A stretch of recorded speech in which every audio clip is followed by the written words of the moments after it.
Greetings, I'm Rob Chapman from Cerberus Guitars. Wow! That was an unbelievable, overwhelming response. So much so that I've forgotten to turn my aircon off. Hold on. Blessed be the cold air when you live in Malta and it's 40 degrees. I realised a couple of things. I didn't really give you all of the specification of the Erebus baritone 7-string. So I'm going to run down the specifications. Secondly, we had an influx of people who would like to be a Cerebus artist. I didn't tell you what you get for being an artist, and I didn't tell you any of the requirements for being an artist. So I want to run down some of that. So firstly, thank you. Michael, Mark, and myself were completely blown away by the response. It was really positive, really cool, and it means a lot to us. So yeah, thank you very much. I think I incorrectly stated in the last video that these were Atlas. They're not, they're Minutemans from Guitarmery. I've actually got Atlas pickups in Guitarmery Atlas humbuckers in this guitar, so I got confused. This is the Minuteman set, and they are for aggressive, heavy, progressive music, as you can probably imagine. It's a flame maple top. It's a really high grade. We don't grade them with a number that we make up. We just tell you it's a nice looking piece of flame maple. You can see that anyway. And this is called the Fade. We didn't really give it a name other than, well, no, we did. We called it the Hades Fade because Cerberus is the three-headed beast that guards the gates to Hades. I showed you that the back of the neck is very stable. It needs to be because it's a baritone scale length 7-string. It's taking a lot of pressure from the strings. So this goes maple, walnut, maple, walnut, maple. It's walnut and maple. I really can't talk. Stainless steel frets, loom inlays, hip shot. A lot of hip shot tuners, as you can probably see there. One volume, one tone. Let me give you the tones. Really, I'll whisk through them. Don't worry, this isn't like a full-on 20-minute demonstration. Just a quick kind of, oh yeah, by the way, didn't show you this. Not a 7-string player, so forgive me. By the way, all of the tones you're hearing are from my new favourite toy of all time. I love this, and I wish I had bought one of these 4 years ago. It's killing me that I didn't do this. It's the Atomic Amplifiers Firebox Mark II. Here's a close-up. This thing is incredible. It is fractal type quality in a tiny box. You can program it and you can have 3 favourites, and that's what I've done. I've got 3 favourites. What you're hearing now is a Fender Deluxe combo.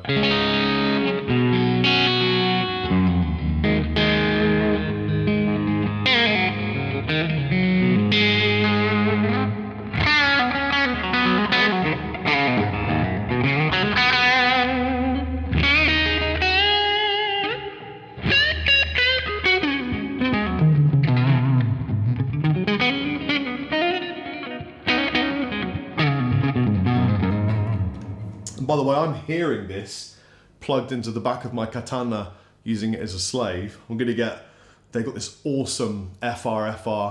Atomic basically invented FR cabs, and they've got this super high-end neodymium wedge, so I can listen to this. But I've got this plugged straight into my Apollo X4. So, you'll hear these pickups, these Minutemans will do some nice clicking.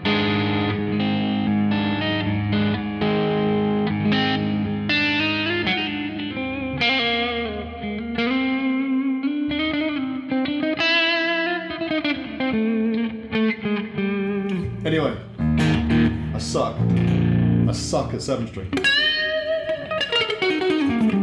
Let's step it on to a crunch. This is modelled on a Friedman Brown Eye.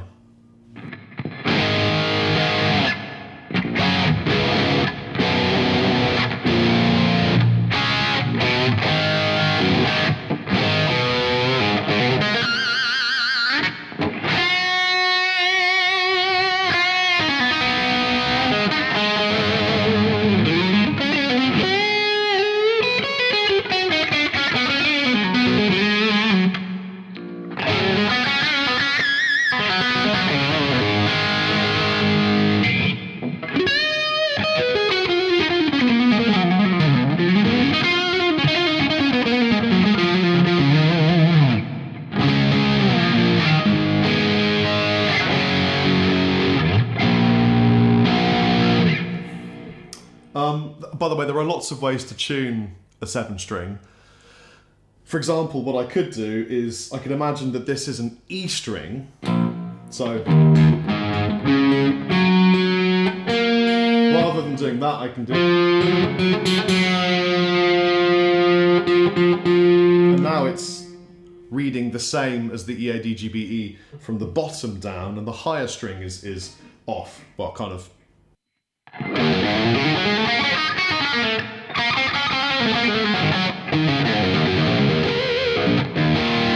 So if you're new to 7 strings, it's a cool way of just...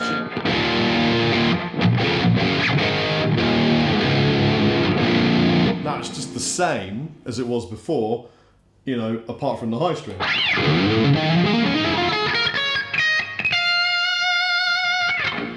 Love this. If I step on a blues driver,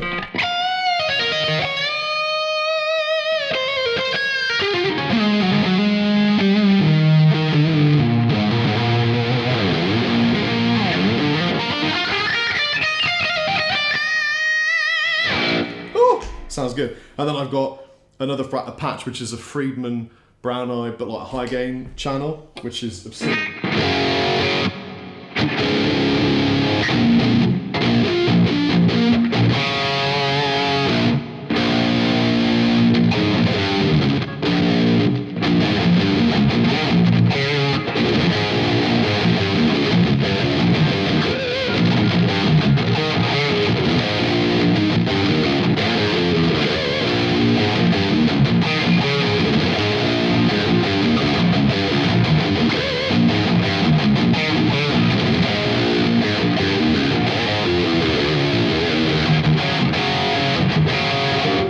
That was way more fun than it should have been. Oh yeah, it's super light. It's really lightweight. In fact, these both are. I was very surprised. A lot of people mentioned they thought the body was thick. Don't know how. Well, I do know how. It's expensive woods. You know, it's just sometimes you get expensive woods and they're lightweight. This is not a heavy guitar at all. It is comparable to a 6-string. You know, and yeah, it's a long scale length. This is a baritone 27-inch scale length. So at the moment, with what I am strung with, I can get down to drop G if I want to. I don't really recommend that, but quite comfortably drop A, doing whatever I want. You know, it's not in any way flappy. In fact, I'm going to change these strings for some that are slightly lighter gauge because I'm just not used to playing, you know, whatever gauge this is. These are cables, and it's got a beautiful light touch to the fingers. Anyway, that's the guitar. Artists, thank you for being enthusiastic and applying, and it means a lot to us. A lot of you won't have enough followers for the symbiotic relationship between a brand and an artist to make sense yet. I'm not saying this in a diplomatic way, I'm just saying it just as it is. When you forge a relationship with a brand and it takes care of you, it should take care of you anyway, as an artist, you should get something back from the brand. It shouldn't just be you're allowed to buy guitars and your name is on a list. I don't agree with that. When you have enough followers that you can promote the brand, then it makes sense for the brand to promote you. Yes, sometimes a brand will take a chance on somebody because they're an exceptional player, but they don't have any following at all. But it's very unusual. Really, it's like a co-marketing relationship, yeah? So, I mean, a great example would be somebody like Rabia. When I first decided to endorse Rabia and give him a signature guitar, he didn't really have a following, but I knew that he would do. And so it was an easy gamble at the time. And there are artists like that. Having said that, if you would like to be an artist with Cerberus, it's a two-way thing. So we need you to have some kind of a following, a proven following. And that needs to be on across any social media site. I don't care if it's TikTok, OnlyFans, wherever floats your boat, it's fine. Provided it's provable and they're engaged. And it doesn't need to be like 20,000 people following you. It's quality, not quantity. You know, if you have rocking great content, you're a really nice person and you are a great player, but you only have, 8,000 followers across 2 or 3 social media platforms, I'll take a serious look, because I believe in people growing with a brand. And yes, maybe the entry into becoming an artist at that kind of level would be an artist price instrument. But then what we'll do is we'll promote you, we'll push you on some of the social media platforms, we'll share you around, and from time to time there will be, we'll give you things basically like paid work, which is what I'm really getting to.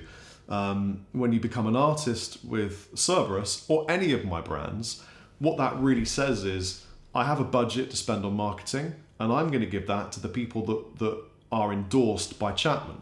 So from time to time, with Chapman's artists, I'll say, I've got some money, do you want to shoot a video? We'll give you some cash to shoot a video. If it's cool, let me know. And if they want to do it, they do. Same with Cerberus.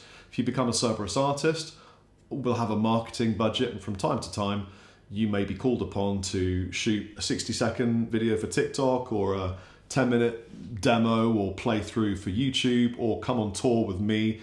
For example, I'm off to do 3 states. Probably shouldn't mention this yet, but I'm going to be doing like Connecticut, New York, and the one below New York, Philadelphia, with Atomic, because they're super cool. So I'm flying over to do 3 states in America and just demonstrate some of the products and chat shit for a few hours, Stay tuned for that.